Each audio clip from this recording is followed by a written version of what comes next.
you said for an NT partner, any tips to accept that your idea of a satisfying relationship might be different than your AS partners without losing yourself or blowing the whole thing up? So basically you're saying, as an NT partner, how do you accept that your idea of a satisfying relationship might be different than your autistic partner's idea of a satisfying relationship, and you don't want to lose yourself or blow the whole thing up? Okay, so basically my tip on that is, really, this is the case for every relationship, you guys.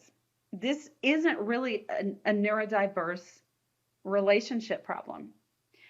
Every relationship that exists, both partners have different expectations of what that relationship is going to be. And so we have to go into relationships recognizing that we have this expectation, our partner has this one. And sometimes we enter into relationships not really realizing that we don't have the same expectations. So in our communication transformation curriculum, in stage one of communication, we talk about what we bring to our relationships and to our communications.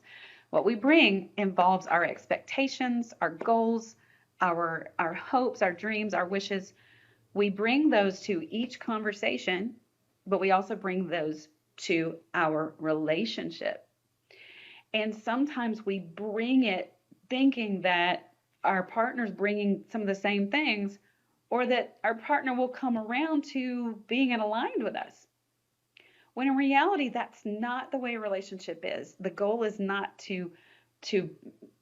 for our partners and us to have the same goals and same expectations necessarily, but for us to understand what our partner feels and wants and believes and thinks, and for them to understand us, and then for us to do life alongside each other, and to basically discern, does this fit? Does my partner fit me?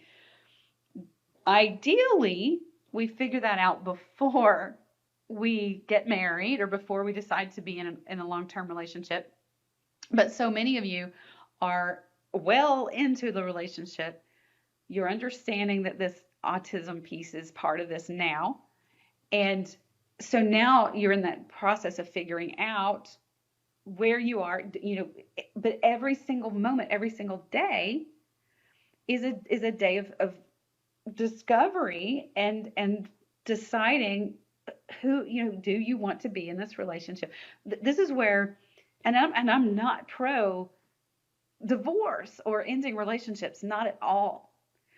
But we have to know, we have to stop, and we cannot try to change our partner. We cannot try to change them.